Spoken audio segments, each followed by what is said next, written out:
Apa yang terbayang di fikiran anda apabila anda berhadapan dengan situasi getir letupan bom nuklear?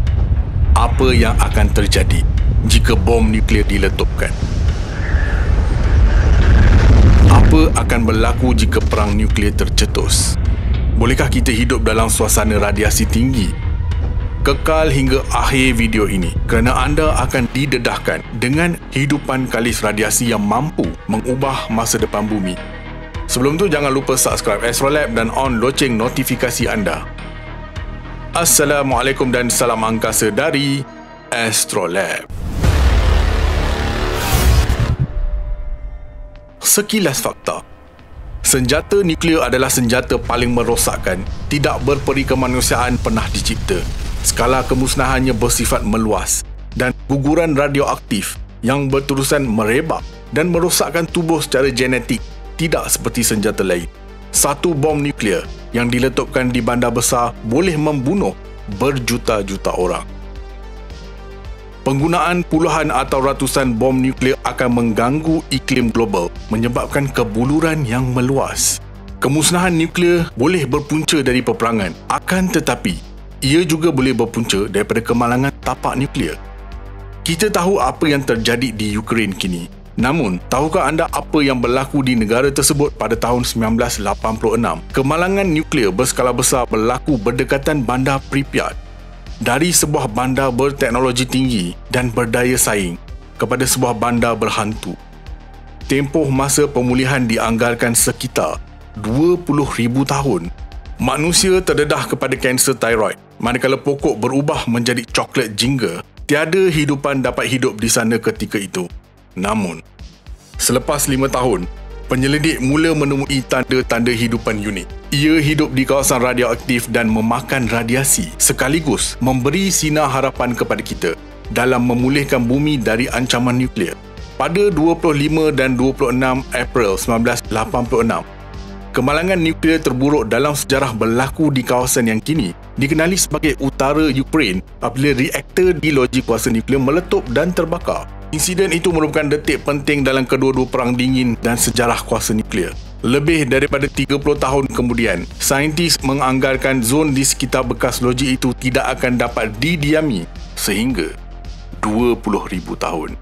Bencana itu berlaku berhampiran bandar Chernobyl, bekas jajahan USSR, yang melabur banyak dalam kuasa nuklear selepas Perang Dunia Kedua. Bermula pada tahun 1977, saintis Soviet memasang 4 reaktor nuklear RBMK di loji jana kuasa yang terletak hanya di selatan kawasan yang kini menjadi sepadan Ukraine dengan Belarus. Pada 25 April 1986, penyelenggaraan rutin telah dijadualkan di reaktor keempat, stesen kuasa nuklear Lenin, dan pekerja merancang untuk menggunakan masa henti untuk menguji sama ada reaktor itu masih boleh disejukkan jika loji kehilangan kuasa. Semasa ujian, petugas melanggar protokol keselamatan dan kuasa melonjak di dalam loji. Walaupun percubaan untuk menutup reaktor sepenuhnya, satu lagi lonjakan kuasa menyebabkan tindak balas berantai letupan di dalamnya. Akhirnya, teras nuklear itu sendiri terdedah, memuntahkan bahan radioaktif ke atmosfera. Anggota bomber cuba memadamkan beberapa siri kebakaran di loji itu dan akhirnya helikopter membuang pasir dan bahan lain dalam usaha untuk memadamkan kebakaran dan mengawal pencemaran. Tidak lama kemudian, dunia menyedari bahawa ia sedang menyaksikan peristiwa bersejarah. Sehingga 30% daripada 190 tan metrik uranium Chernobyl kini berada di atmosfera dan Kesatuan Soviet akhirnya memindahkan 335,000 orang mewujudkan zon pengecualian selebar 30 km di sekeliling reaktor. Kesan bencana ke atas hutan dan hidupan liar sekitar juga kekal sebagai kawasan penyelidikan aktif. Sejurus selepas kemalangan itu, kawasan seluas kira-kira 4 batu persegi dikenali sebagai hutan merah kerana kebanyakan pokok menjadi coklat kemerahan dan akhirnya mati selepas menyerap tahap radiasi yang tinggi. Namun, pada tahun 1991, sekumpulan saintis yang terdiri daripada seorang ahli mikrobiologi bernama Nelly Zneroveda dan rakan-rakan pengkaji lain dari Institut Mikrobiologi dan Virologi Kiev telah bertindak menjalankan sebuah siasatan terperinci bagi memeriksa kawasan sekitar dan berhampiran reaktor 4 yang meletup itu. Penyelidikan angkasa kini mula menumpukan perhatian terhadap kajian pulat ini yang melakukan proses radiosintesis. Ya, kita dah tahu tentang proses fotosintesis, di mana tenaga matahari ditukarkan kepada tenaga biokimia. Proses radiosintesis pula melibatkan penukaran sinaran radiasi gamma kepada makanannya.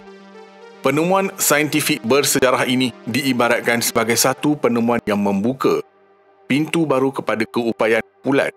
Bermaksud, fenomena ini tidak pernah lagi disaksikan serta direkodkan lagi oleh mana-mana pakar.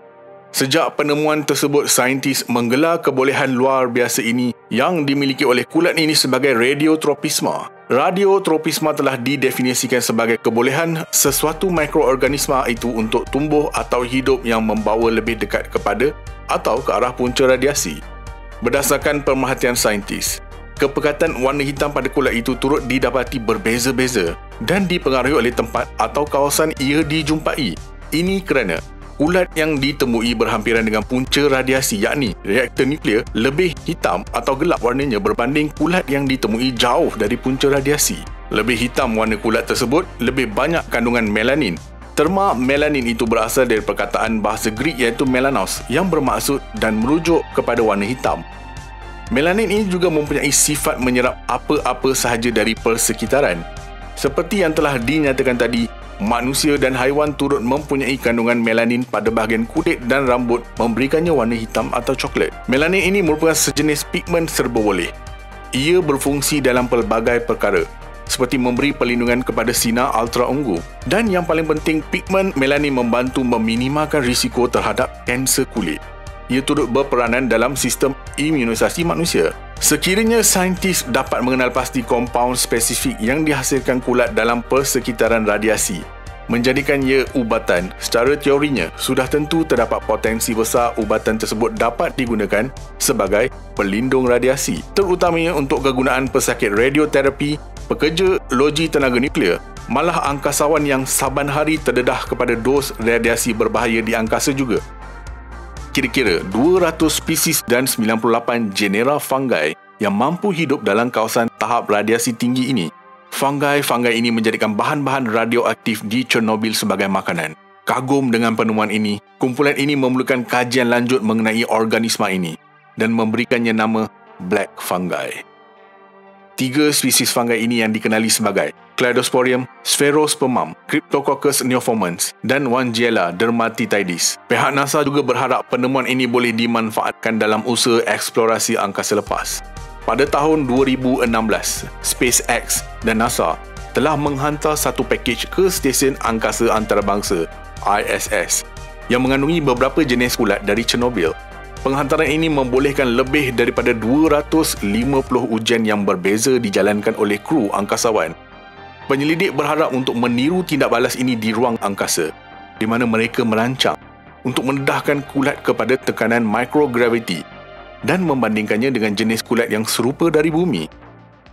Hasil kajian NASA ini diharapkan dapat memberi manfaat besar untuk perjalanan ke angkasa pada masa depan dan memungkinkan para angkasawan untuk melindungi diri mereka dari jumlah radiasi kosmik yang boleh membunuh.